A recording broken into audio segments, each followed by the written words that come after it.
You ever have a moment that catches you completely off guard? Like, one second you're doing a basic good deed, and the next, your whole week feels different. Warmer, stranger, like something shifted, even if you can't explain it yet. That's what happened to me last Tuesday. It was around 5:30 p.m., that messy hour in Manhattan, when everyone's in a rush but pretending they're not. I had just left work, earbuds in, listening to a podcast I wasn't really absorbing, when I spotted this guy standing at the corner of 7th and 23rd. He had a white cane in one hand, and the other slightly raised like he was feeling the air. He wasn't panicking or anything, just waiting, and something about him made me stop. He looked like he was in his late 20s, maybe early 30s. Tan coat, dark jeans, a beanie pulled low. Even with the sunglasses, he had this air of calm confidence that you don't always see in people who need help. But still, I couldn't just keep walking. "You need a hand?" I asked, pausing beside him. He turned his head slightly, like he was trying to place me by my voice. "Yeah, actually, trying to get to the east side of the street. Crosswalk's been playing tricks on me today." I smiled, though he couldn't see it. "Happens to the best of us. I'm heading that way. Mind if I walk with you?" "Not at all." "Appreciate it." I offered my elbow, and he found it without hesitation, his hand settling gently against my arm. His touch was light but certain, like he was used to navigating the world through people. As the light changed and we stepped into the crosswalk, I noticed how naturally we moved together. He wasn't stumbling or unsure. He just trusted the rhythm of my steps. It was quiet for a few seconds, the city's noise buffering around us. Then, just as we were halfway across, he said it. "So, are you gay?" I swear to God, I almost tripped. I turned my head toward him, stunned. What?" "You don't have to answer," he said quickly, like he realized how it might have come off. "I just got a vibe." I laughed out loud, not unkindly. "That's probably the first time I've been asked that mid-crosswalk." He shrugged, smiling. "Well, I figure the best way to get to know someone is to ask, and I'm not big on small talk." "Clearly." "So," he prompted, "you don't have to say. I'm just curious." Something in the way he said that made my stomach flip. Not in a bad way. More like unexpected curiosity. A subtle challenge. "Yeah," I said, trying to sound casual. "I am." He grinned, his grip on my arm tightening for a second. "Cool." "I thought so." "You thought so?" I asked, raising an eyebrow he couldn't see. "You've got this softness to your voice. Not in a bad way. Just felt familiar." I didn't know what to say to that, so I just laughed again. We reached the curb, and I helped him up the small step onto the sidewalk. He let go of my arm then, tapping the pavement ahead of him with his cane. "Thanks," he said. "I'm Nate, by the way." "Eli." "Well, Eli, appreciate the assist. I usually have my bearings around here, but that crosswalk's a beast when the chirper's off."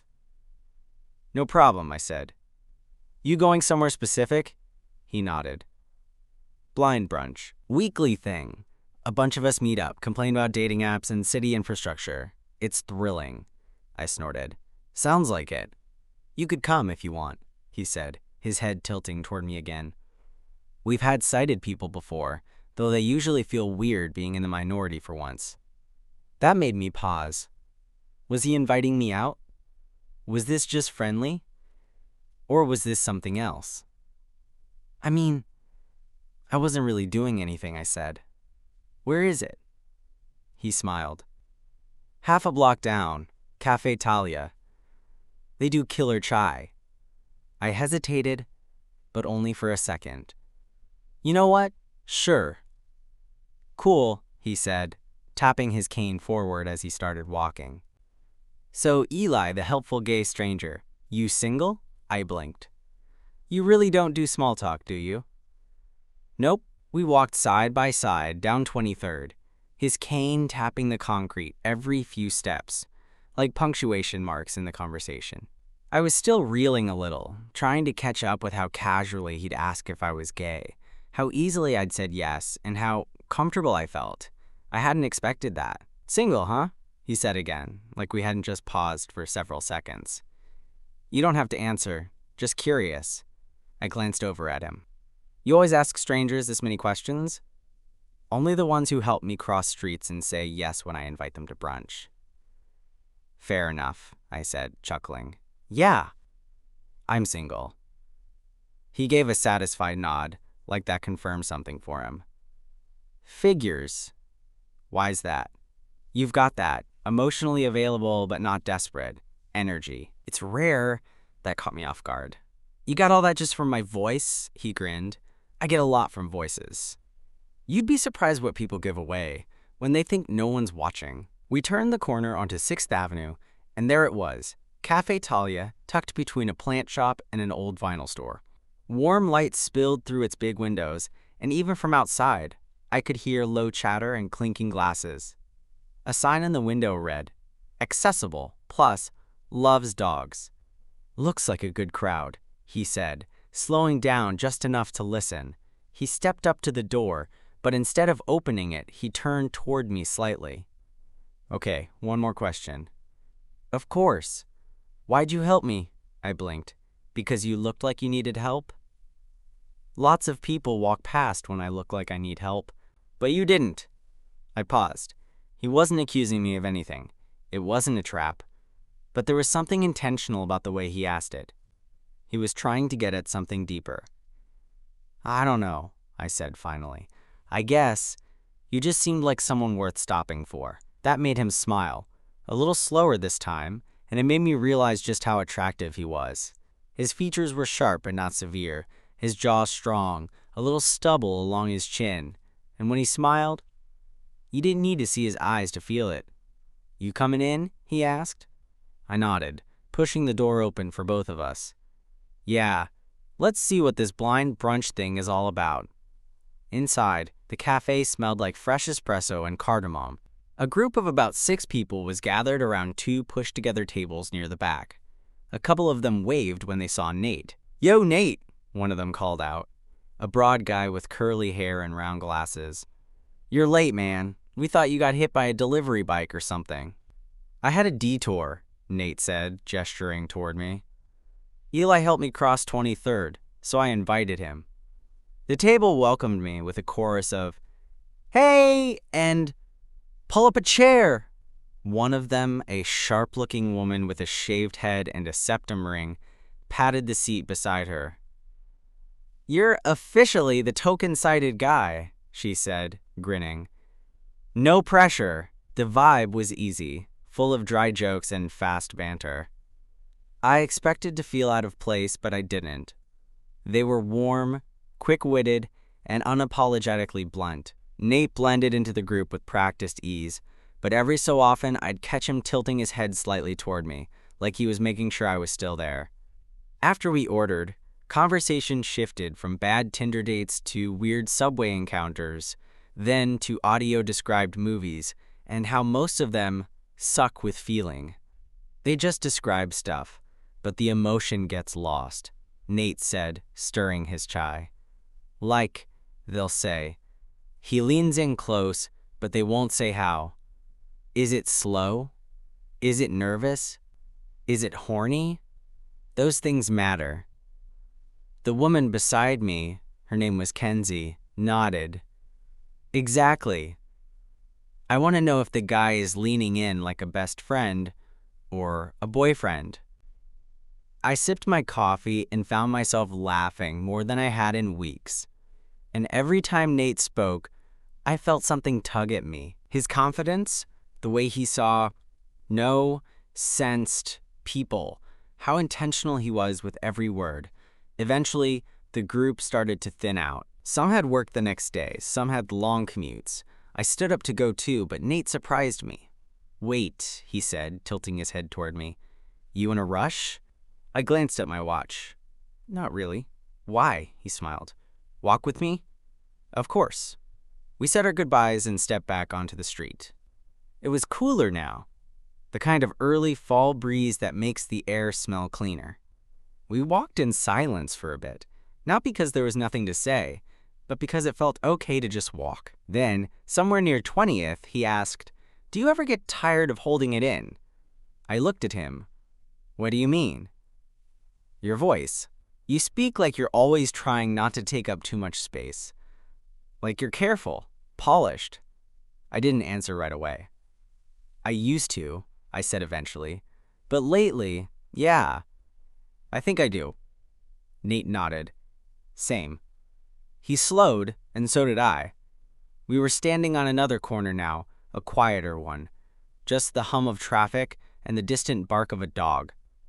I'm glad you stopped, he said. Me too. Then, before I could overthink it, he reached out and touched my wrist. Just a light brush of his fingers. Like punctuation. You want to hang out again? He asked. I smiled. I do. We exchanged numbers just before parting ways. His fingers moved fast across his screen, his phone reading each number aloud in a soft robotic voice as he tapped it in. I don't know why, but something about that moment stuck with me. It felt private, intentional, like the whole night had been building toward this small, quiet exchange.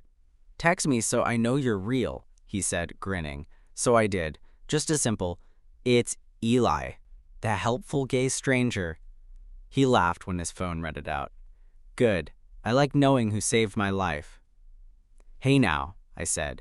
You were doing fine on your own. Yeah, he replied. But I wouldn't have ended up having coffee with a cute guy if you hadn't. And then, with nothing more than a wave and a smile, he turned and walked down the block, cane tapping steadily, until he faded into the rhythm of the city. I stood there for another minute, grinning like an idiot. We started texting later that night. Nothing heavy, just jokes about the people from brunch, links to memes, little observations about the city.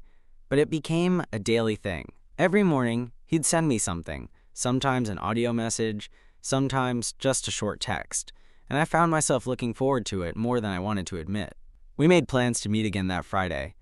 He suggested a jazz bar on the Lower East Side. It's underground, he'd said, which means I can't see it, but at least you'll feel mysterious taking me there. I offered to pick him up. He insisted he could get there himself. We compromised. I'd meet him at the corner outside the place. When I got there, he was already waiting, leaning against the brick wall with his cane folded in one hand. Even in the dim streetlight, he looked effortlessly good. Dark denim jacket, hair a little tousled from the breeze. You clean up well, I said. Can't say the same, he teased, and I laughed. Inside, the place was dark and narrow, with a low stage at the end and booths tucked into the walls. The band was just warming up. Soft bass, the muted thrum of drums, a saxophone tuning lazily. Want to sit at the bar or back booth? I asked. Booth, he said. That way you can make secret faces at me and I'll never know. You joke, but I'm very expressive. I'm counting on it. We slid into the booth, and I watched as his fingers moved across the table, feeling its edge, mapping the space without thinking. It was fascinating, not in a patronizing way, just real. Every little movement was purposeful, grounded. You ever been with someone blind before? He asked once the drinks came. The question came out of nowhere, but by now I was starting to expect that from him. No, I said honestly. You nervous? A little. He tilted his head toward me, amused. You can say more than that. I took a sip of my beer. I guess I'm just not sure what the rules are, like what you're okay with. What's helpful, what's annoying. You asking is the only rule that matters. That landed hard in a way I didn't expect. I nodded slowly, watching the condensation roll down the side of my glass. You're good at that, I said. At what? Reading people, he smirked. Well, you're easy. Rude? Not like that, he said, laughing. You just wear your heart close to the surface. I didn't know what to say to that, so I stayed quiet, letting the music fill the space between us. The band started in on a slow, smooth tune, something with a wandering sax that wrapped around the low lights and the quiet clink of glasses. You like jazz? I asked. I do, he said. It's like a conversation you don't have to interrupt. We sat like that for a while, our shoulders brushing in the booth, our voices low when we did talk. Every once in a while, he'd ask me to describe something: what the lighting looked like, how full the place was, what the sax player was wearing. It was never in a needy way, just curious. When the set ended and the band took a break, he leaned back, stretching his arms a little. "I like this," he said. "You and me. It's easy." "Yeah," I said. "It is." Then, after a pause, "You want to come back to my place?" My breath caught a little, not because I didn't want to, but because I hadn't expected it so soon. "Tonight?" I asked, just to be sure. "Unless you've got curfew," I smiled. "Lead the way." His apartment was on the third floor of a pre-war building in the East Village. No elevator, just creaky stairs and an old banister with chipped paint. I offered to help him up, but he waved me off with a grin. "I've been climbing these stairs for 3 years," he said. "The only thing I need is for you not to trip and take us both out." Fair. Inside, it was cozy and lived in the best way. The walls were lined with shelves, books, speakers, records, labeled in braille along the edges. His couch had a woven blanket folded over the back, and the air smelled like bergamot and something faintly herbal. "Make yourself at home," he said, locking the door behind us. "Shoes off, if you don't mind. The floors are old and uneven." I kicked off my boots and followed him into the living room. He moved with the kind of precision that made you forget he was navigating by memory and sound, like muscle memory had been honed into an art form. "Want something to drink?" he asked. "I'm good, thanks." He nodded, then turned slightly toward me. "You okay?" "Yeah," I said, realizing I was just standing there, awkwardly shifting weight from one foot to the other. I guess I didn't expect to be here. Not in a bad way. Just fast." He smiled gently. "We don't have to do anything. You can hang out, crash on the couch, talk about jazz." I nodded, appreciating the space he was giving me. But I didn't sit down. Instead, I walked a little closer to where he stood near the kitchen entryway. "What if I want to do something?" I asked. His head tilted slightly. "Then tell me." I stepped in slowly, testing the moment. I don't know why I felt the need to be careful. It wasn't fear, exactly. More like a reverence for the space between us. I reached out and touched his arm, letting my fingers rest just above his elbow. He didn't flinch, didn't pull away. Instead, he reached up, fingers brushing my jawline with a kind of hesitant intimacy that made my heart kick hard in my chest. "You're shaking," he said quietly. "Am I?" "A little," I swallowed. "Guess I'm nervous." "Don't be." His fingers moved again, higher this time, cupping the side of my face, and then he leaned in. There wasn't hesitation, but there wasn't force either. It was a question and an answer at the same time. Our lips met, soft, unhurried, and impossibly warm. I kissed him back. There was something disarming about it, maybe because I couldn't hide behind eye contact or body language. With Nate, everything had to be clear, honest, felt. And the more I leaned into that, the more natural it felt. He pulled back slowly. "That okay?" I nodded, even though he couldn't see it. "Yeah, definitely." We moved to the couch after that, not with urgency, but with that same quiet pull that had been building between us all night. I sat beside him, close enough that our thighs touched, our shoulders brushing again like they had in the booth earlier. "Tell me something true," he said, suddenly, turning toward me. I thought for a second. Then, "I didn't think I'd meet someone like you this week. What kind of someone am I?" I smiled. "The kind who makes me talk more than I usually do." He chuckled. "That's good. I like your voice. You sound like you mean what you say." "I try." He turned his face slightly, tilting toward the sound of my breathing. "Can I kiss you again?" Instead of answering, I leaned in. This time, it was slower, deeper, and when his hand slid to the back of my neck, I didn't think. I just moved closer. He was warm and present in a way I wasn't used to. His touch was curious but sure, like he was learning me in real time. And I let him. We kissed for what felt like hours, the kind of kissing where nothing else exists. Just the feel of lips, hands, breath. I didn't want to rush it, and he didn't either. It was all tension and heat and stillness at once. Eventually we slowed. He rested his forehead against mine, breathing slightly heavy. "Can I ask something else?" he said. "Of course. Do you always help random guys across the street?" "Only when they turn out to be this distracting." He laughed, full and warm, and leaned back into the couch cushions. "This might sound weird," he said, "but I like how you feel when you laugh. I can feel it through your chest." I hadn't realized he was leaning into me like that, his head just beneath my collarbone. I tightened my arm around his back, letting my hand rest along his shoulder. We sat like that for a long time, the night softening around us, the window cracked just enough to let in the cool breeze and the distant sounds of the city. No pressure, no performance, just us. I woke up to the smell of fresh coffee and the faint sound of a jazz record spinning in the background. For a second, I didn't remember where I was. Then I felt the weight of the blanket, the soft couch beneath me, and the way Nate's apartment seemed to hum in the morning light, like it had its own quiet heartbeat. I sat up, rubbing my eyes.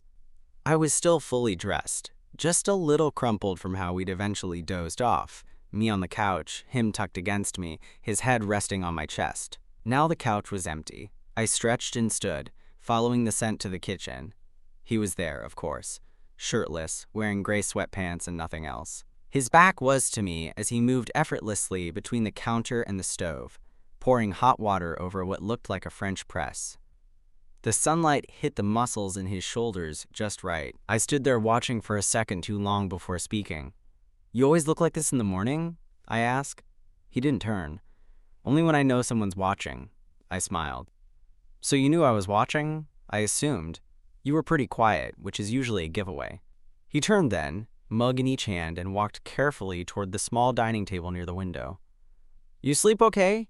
he asked, sliding one of the mugs toward the empty seat. "Like a rock," I said, sitting down. "You?"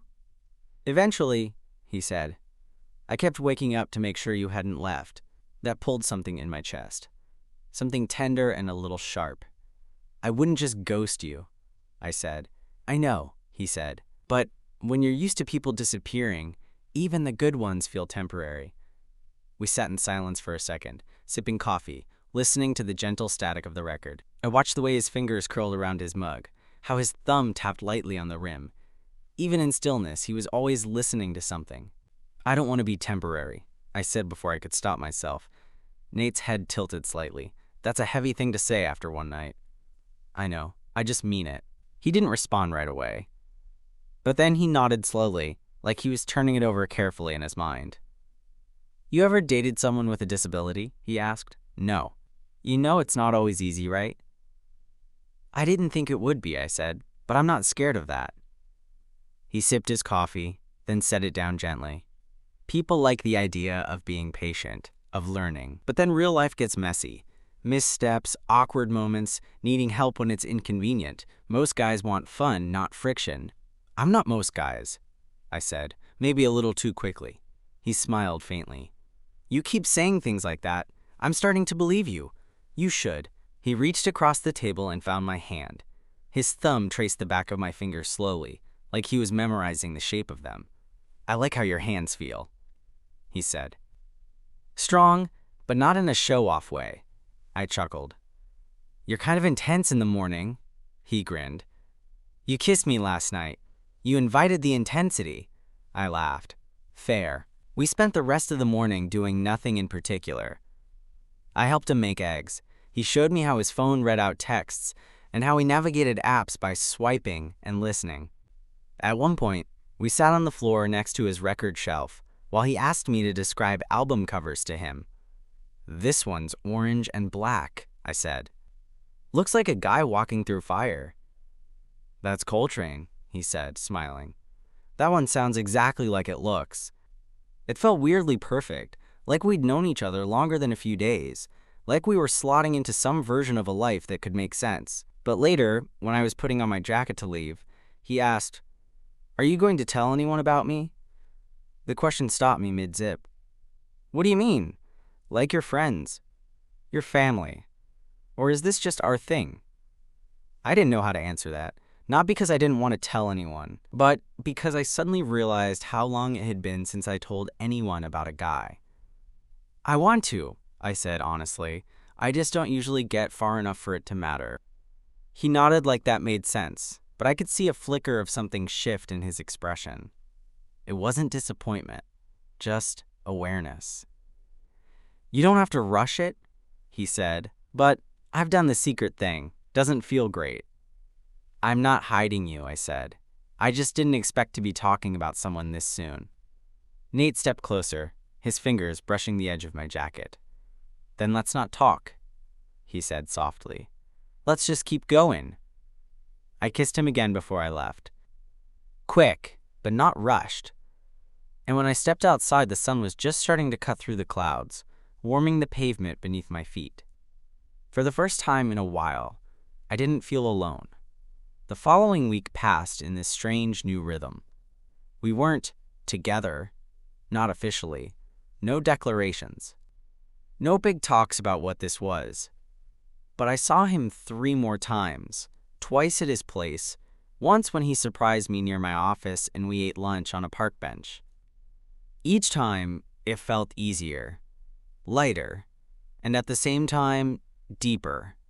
But as the newness settled, so did the questions. Like when I brought up meeting some friends for drinks Saturday night. "You should come," I said, almost too casually, as we lay tangled on his couch. He didn't answer right away. I could feel the hesitation in the stillness of his body. "Eli," he said finally, "would they know about me?" "What do you mean?" "That I'm blind. That I'm someone you're seeing." I sat up a little. "I mean, yeah, I tell them. But how?" he asked. "Like, hey guys, this is Nate, the blind guy I've been hanging out with?" "No," I said, frowning. "You'd be Nate, the guy the first like. My friends wouldn't care." "They wouldn't care? Or they wouldn't ask?"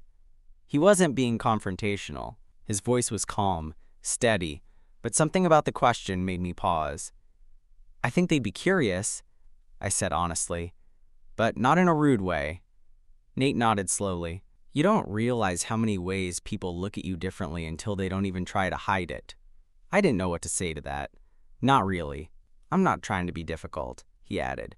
"I just need to be able to walk into a space and feel like I'm not a project or a statement." "You're not either," I said quickly. "Not to me." "I know," he said. "But sometimes, even when it's not intentional, it still feels like that." I looked at him for a long time, wondering how much of this was new for him, or if it was just new for me. Maybe I hadn't thought hard enough about what it meant to share space publicly with someone like Nate, someone people would notice. But I wanted him there. "Come anyway," I said. "I'll make sure it's not weird." He gave me a small smile. "You can't control what people feel." "No," I said.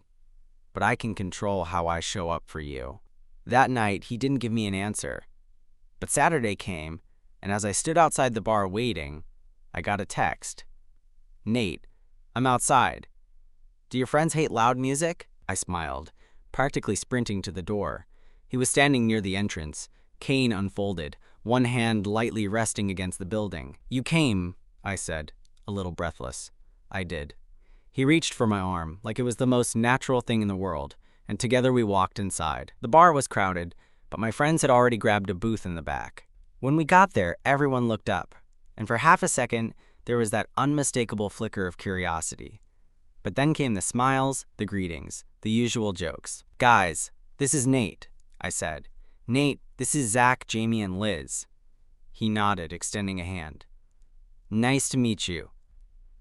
Jamie, who always talked too fast when she was nervous, launched into a mini monologue about the bar's awful lighting and how half the people there probably couldn't see either. Nate laughed. "Sounds like my kind of place."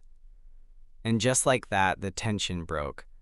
Over the next hour, I watched as he settled into the conversation like he'd always been part of it.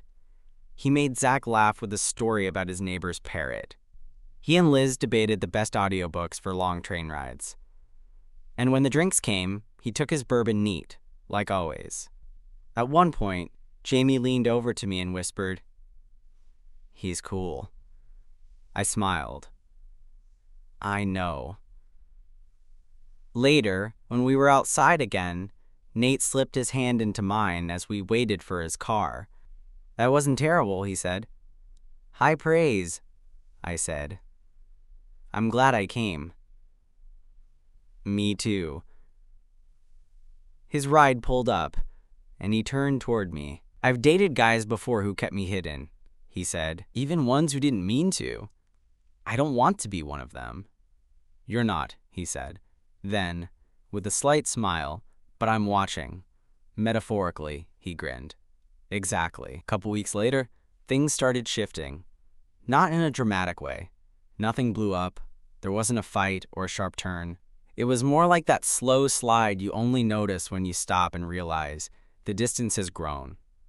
It started with time. My job had picked up. Deadlines overlapped. Meetings stretched late. And when I'd text Nate to say I couldn't make it tonight, or tomorrow, or the next night, he didn't push. He'd just reply with a polite, "Got it. Hope it goes okay." And maybe that was the problem. He didn't push. I thought giving space was a good thing. I told myself it was temporary. But then Friday night came, and instead of the usual comfort of being on his couch or laughing over dinner, I was sitting alone on mine, half watching a show I didn't care about. My phone dark. I missed him. I hated that it felt too early to say that out loud. But I did. So I called. "Hey," he said, answering on the second ring. His voice was warm, even, like it always was. "You free?" There was a beat. "Yeah. You okay? Can I come over?" "Of course." When I got to his place, I didn't even sit down at first. I stood in his doorway like I wasn't sure how to cross into the room. He must have sensed it, because he just held out a hand and said, "You're here now. That's what matters." I walked straight into his arms. We stood there for a while, not saying much, just breathing. Eventually, he led me to the couch, and we sat in the quiet for a few minutes. Then, finally, I said it. "I feel like I've been messing this up." Nate tilted his head toward me. "How so?" "I've been distracted. Work. Life. I keep saying soon and next week, and I don't want this to be something I keep putting off." His expression didn't change much, but I felt the way his shoulders softened. This small shift in his posture. "I noticed," he said gently, "but I wasn't going to guilt you. That's not how I want this to work." I exhaled, rubbing the back of my neck. "I just hate that I let myself drift. You deserve better." "Hey," he said, reaching for my hand. "We're figuring it out. You showed up. That's not nothing. But I don't want this to be just a thing I do when I have time. I want you to know I'm in this." He didn't say anything right away. Then, "I believe you. But I need more than promises. Not big gestures, just consistency." I nodded slowly. "Okay." We sat there in silence again, but it felt different. Not heavy, just honest. Then, in a quieter voice, he said, "I really like you, Eli. But I'm not someone who waits around forever." I looked at him. Not just at his face, but at what he was showing me. Vulnerability, strength, boundaries. "I don't want you to wait," I said. "I want to be there." He leaned forward and kissed me. Slow and deliberate. Not passionate, not rushed. Just real. When he pulled back, he rested his forehead against mine. "I've had guys chase the idea of me," he said, "but it never lasts once they realize I'm not their lesson or their storyline. You're not an idea to me." "Good," he whispered. "Then stay." And I did. I stayed the whole night. I turned my phone off. We made dinner together. Well, I mostly cooked while he made fun of my knife skills. We slow danced in the living room to an old record he picked out by feel. I held him the way I hadn't let myself in weeks, and something inside me finally settled. We didn't say, "I love you." We didn't have to. But when I drifted off that night, his head resting against my chest, I knew, without a doubt, I was already starting to fall. It was a Sunday afternoon, a little over a month since I'd first helped Nate across the street. Funny how fast something can change your life. You blink, and suddenly your habits, your thoughts, even the rhythm of your days, it all bends around someone new. In this case, a guy who couldn't see me but somehow saw me more clearly than anyone ever had. We were sitting in Washington Square Park, sharing a bench. Nate had a coffee in one hand, his cane folded across his lap. I was beside him, watching people pass by, their dogs, strollers, music, chaos. "You ever wonder," I asked, "how different your life would have been if we hadn't crossed paths that day?" Nate smirked. "I wonder that about a lot of people. But yeah, that one feels like a branch on the tree." A branch? Yeah, like there are moments that shift the direction of your life. Not big dramatic ones, just subtle changes that lead somewhere completely different. I nodded. "So what direction are we heading?" He was quiet for a moment. Then, "That depends on you." That stopped me. "I've been thinking," I said, "about how I've lived most of my life in the background, letting things happen, avoiding making things official, always waiting for someone else to say it first." I turned to him. "I don't want to do that with you." Nate tilted his head slightly, listening. "I want this," I said. "Whatever this is. I want to call it something. I want to show up. Introduce you as my boyfriend. Take you to stupid birthday dinners, and grocery store runs, and family barbecues, where someone will inevitably say something awkward." He chuckled. "Sounds like a dream." "I'm serious." "I know," he said. "I can hear it in your voice." We sat in the quiet again, the kind of silence that feels good, like the air between you has been earned.